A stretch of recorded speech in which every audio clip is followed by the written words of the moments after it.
Video में हम लोग सीख किए थे sine square theta plus cos square theta बराबर 1 कैसे होता है। उसी प्रकार यहाँ हम देखेंगे बालक sec square theta minus tan square theta बराबर 1 कैसे होगा। उसके लिए सबसे पहले सेक थीटा बराबर मालूम होना चाहिए और टेन थीटा बराबर मालूम होना चाहिए।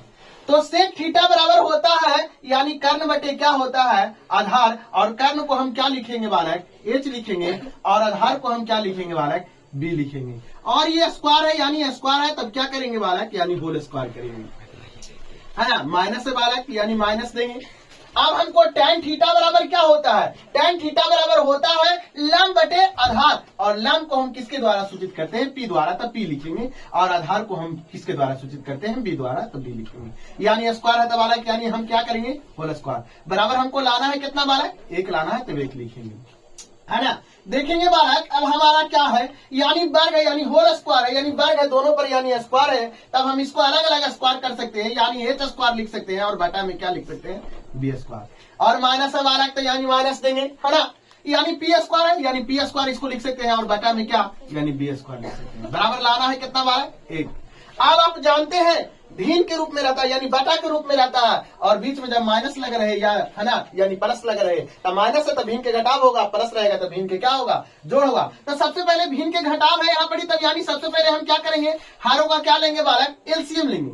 तब हारों का एलसीएम जब लेंगे तो यानी बी स्क्वायर का एलसीएम लेंगे, तब हमारा क्या हो जाएगा बालक यानी बी स्क्वायर होगा।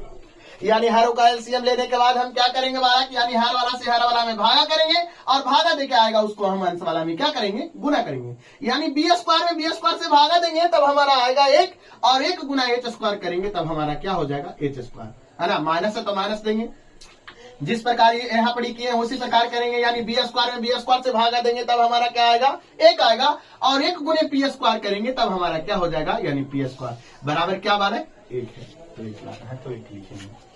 अब हम देखेंगे बालक यहाँ पर हमको एक बिंदु और ध्यान रखना होगा, ए एच है यानी कर्ण है और पी है जो कि लंब है, यानी कर्ण स्क्वायर माइनस लंब स्क्वायर बराबर आपको याद करना होगा। यानी कर्ण स्क्वायर माइनस लंब स्क्वायर बराबर होता है आधार स्क्वायर, और आधार को आप जानते हैं कि बी द्वारा सूचित किया जाता है यानी बी स्क्वायर, और बटा में क्या है बालक बी स्क्वायर बराबर लाना है कितना भाई 1 है तो 1 लिखेंगे, है ना। अब आपको पता होना चाहिए 8 में 8 से भागा देते हैं 1 आता है, 9 में 9 से भागा देते हैं 1 आता है। उसी प्रकार यानी बी स्क्वायर में बी स्क्वायर से जब हम डिवाइड करेंगे तब हमारा यानी 1 मतलब 1 कटेगा, है ना। यानी बराबर यानी बोल सको 1 बराबर हमको 1 आया। या आपको जानकारी हो गया बालक sec square theta minus tan square theta बराबर 1 कैसे होता है।